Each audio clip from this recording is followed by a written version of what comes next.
Yo, so I'm filming this on 11:32 p.m. on Wednesday, January 24th, and you know what that means? My fucking birthday is gonna be in 30 minutes. Oh my god. Mark your calendars. Yippee. It's gonna be a fucking great time. But unfortunately, none of you fuckers are even gonna know about this because I'm dropping this video on Friday or Saturday. So, you know what? Go fuck yourself.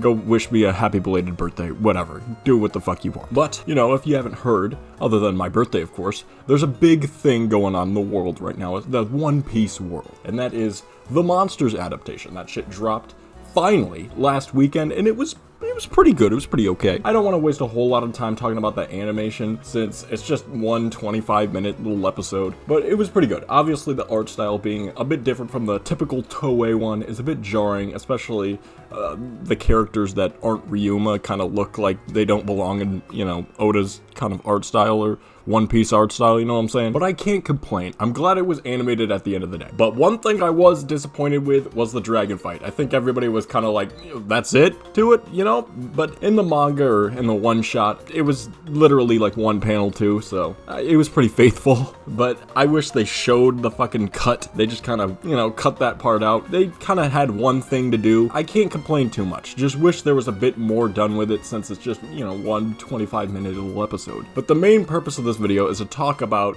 this fucking dude as a character, since he's super fresh on everybody's mind, especially mine, because he's a big fucking deal. Oh, and he's canon, by the way. I see a shit ton of people crying about how Ryuma from Monsters and Ryuma from One Piece are two different people.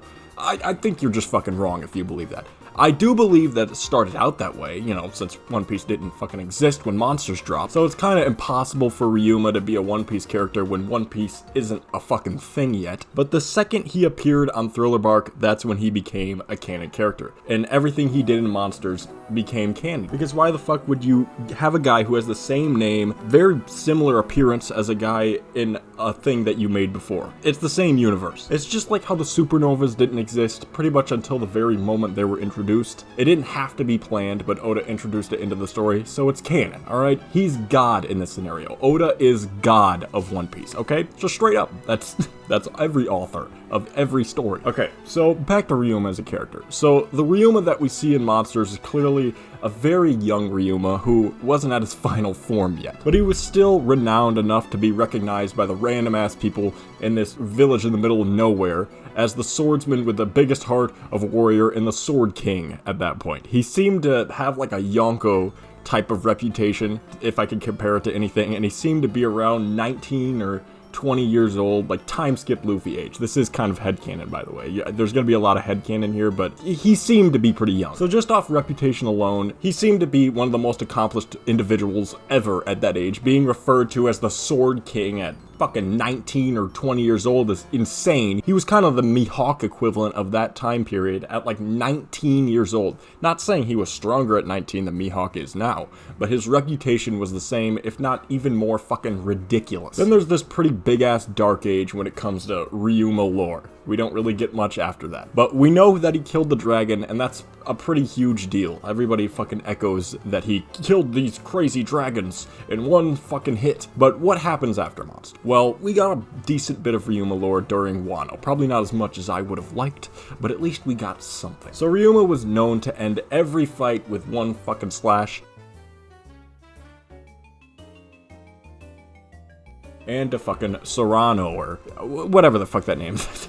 You know, the Mihawk looking motherfucker. And he is also the single most important character in the history of Wano. He trumps absolutely everybody, even guys like Odin. His reputation alone protected Wano from being raided by the world government for 400 fucking years. That is absolutely absurd. Imagine that, like, every country in the world was afraid to fuck with the US because, I don't know, like George Washington was just that guy. They'd be shitting their pants over everything that they do just because they think George will come back to life and fuck them up. His sword and shit are also seen as like relics in Wano. He is the figurehead of Wano. Everybody knows about him. Ryuma is actually portrayed in a very, very similar way to Joy Boy, in the way that they are both historical figures that did a lot of extremely important shit. Joy Boy's impact was felt a little bit more worldwide than Ryuma, which, you know, Ryuma was more Wano focused. We don't really know much about either of them. Ryuma seems to be a little bit more well documented since the world government is actually,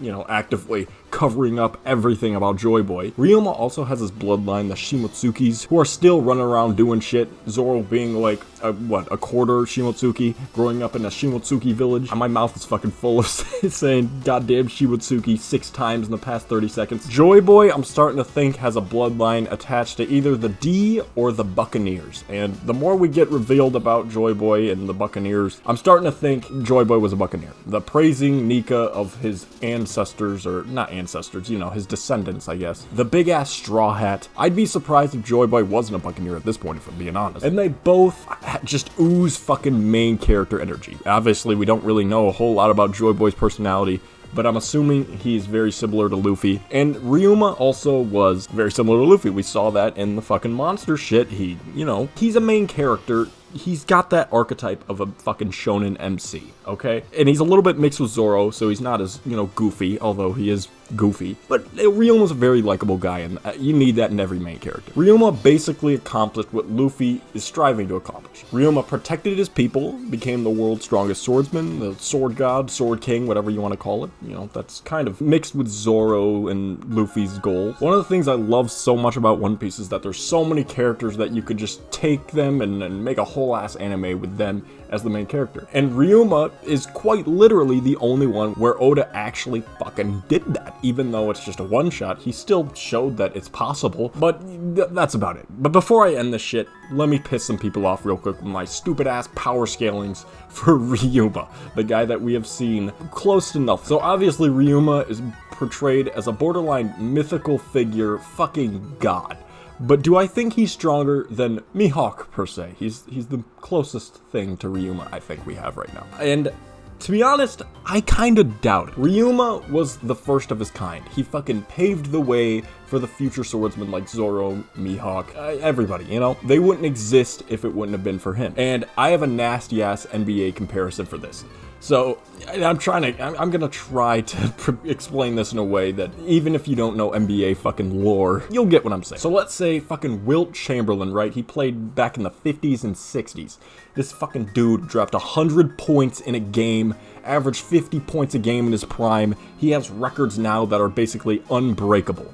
He has pretty much every record, really. He was the first and only dude doing shit like this, and nobody probably ever will do that fucking good. But after him was Kareem, then Shaq, then Dwight Howard, and now we have, you know, Embiid, Jokic, DeMarcus Cousins, I guess, in the past. In terms of legacy and shit, I think Wilt is better than, like Dwight Howard. But I'd be willing to bet that Dwight fucking Howard is purely better at basketball than Wilt because of all the training and shit that Wilt just didn't have since he was the one figuring shit out on his own. So what I'm saying is, Wilt is Ryuma, okay? Zoro and Mihawk are the modern NBA big men. Wilt was better in his time and pretty much better than anybody right now, and he'd probably be better right now if he had the fucking training and shit that people have now.